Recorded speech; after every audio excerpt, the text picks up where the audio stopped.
Bago ang lahat, good morning mga kabuko, mga kababayan. Siyempre kagigising ko lang po. Wala na pong electric fan dahil sobra pong lamig sa Taiwan. Grabe. Tara po, kape po tayo. Tubig na mainit para sa mainit na kape, para sa malamig na umaga. Mga kabuko, mga kababayan.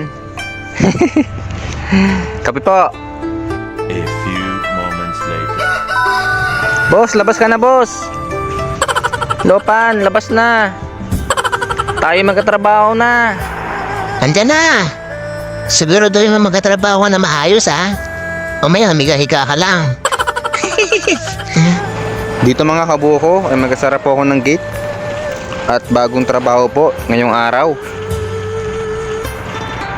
November 18, 2023. Bermans po, Pilipinas.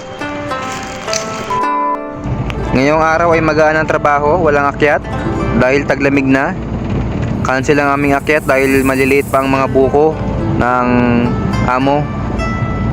At kahit magaan ang trabaho, kailangan natin kumain para tayo may lakas sa umaga. Mismong kanin po yan, kung tawagin po yan dito ay pingtang. Bangos na pinirito, broccoli, tsaka itlog, kanin po. Ito na ang mismong trabaho. Mga maliliit na nyog, tatanggalin ang palapa niyan. Ako po nauntog pa. Nakakarit po eh, medyo makapit-kapit po yan. At bukod sa buko na nyog na mababa, ito ang trabaho sa baba mismo. Yan ang utos mismo ng amo, tatanggalin yung mga damo-damo gamit ang karet. Tapos yung mga maliliit na palapa, mga palapa na yan mismo nilalagay sa mismo sunugan. A few moments later. Klipas ng isang oras, yan po, malinis na po. Yung 1/4 po malinis na. Ang dagyot. Hindi ko expect na ganito pala kadumi dito.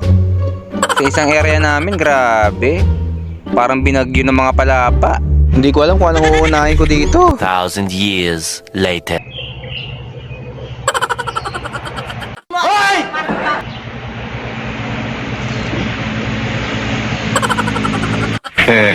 Galing yan.